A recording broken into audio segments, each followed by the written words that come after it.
Has been rocking Washington this week. Congressman John Mica says that he believes that the White House knew about the GSA's $820,000 conference in Las Vegas way before the rest of us found out about it.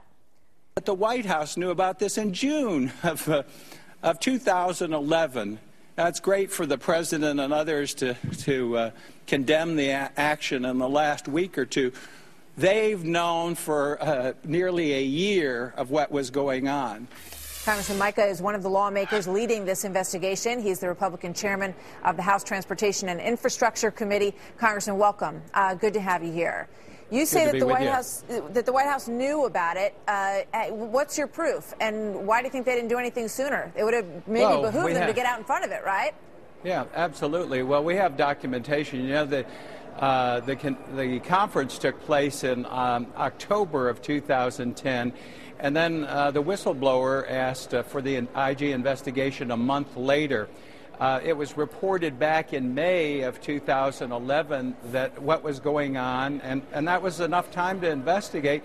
And then the White House was briefed the beginning of June. So we know that they've known for almost a year and tried to keep this swept under the carpet. The other thing, too, which is amazing, is it took the whistleblower another time coming in and blowing the whistle on a 17-day South Pacific junket that was going to be held, and then they went ahead and approved it even after knowing what had already been done in corrupt spending of taxpayer money. Boy, you just try to imagine what the frustration is like for this whistleblower who's in this agency and taking this, chance of kind of turning this information over, and then the shock at the fact that nobody seems to care about what's going on, this rampant disregard for taxpayer money that appears to have been going on in this agency. I want to pull up a quote. This is a full-screen quote, as we call it, from Harry Reid about you. And here's what he says about you taking this issue on. First of all, Mica, who is doing this, should get a life and do what he's supposed to do. What do you think about that? Well, trying to intimidate me to stop the investigations won't work. I know he's not happy. I stopped some $3,720 per airline ticket subsidy from one of his airports, so I know I'm not his best friend. But I'm not going to be intimidated. And this isn't about taking a trip to Las Vegas, which he represents. People can do that and have a great time, enjoy it at their own expense. But this is wasteful spending. And I don't care if it was in my backyard in Disney, which is right below my district. If they were wasting taxpayer money, then they have to be held accountable.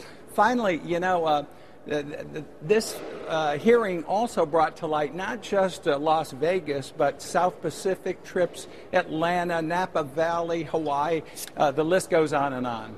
I want to pull up an email from Mr. Neely that gets to the heart of this matter.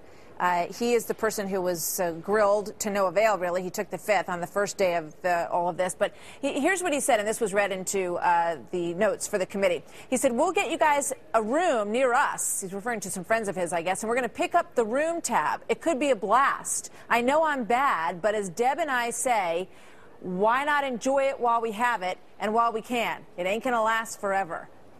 I mean... No. The outrageous nature of this attitude on the part of a public servant, really, I think is just shocking people. And it raises a question, how deep do you think this goes? And how many other agencies do you plan to look into? Well, again, whether it's GSA, TSA, we've gone after, Amtrak, there's a whole host of federal activities. We actually list in a report that I did 2 years ago. It's entitled "The Federal Government Must Stop Sitting on Its Assets." A whole list of areas in which GSA not just loses millions in these conferences, wasteful spending, but billions. This is available. It's our primer for trying to bring some reform and reasonable accountability for hard-earned taxpayer money that's being squandered in many federal agencies. Well, let's hope it's a wake-up call for everybody watching, and also for those who are in these agencies to maybe get a little bit more careful about the way they're doing business. John Mica, and we're not going to stop. We're not going to back off. Thank you. I hear you. Thank you very much, Congressman. Pleasure to have you with us today.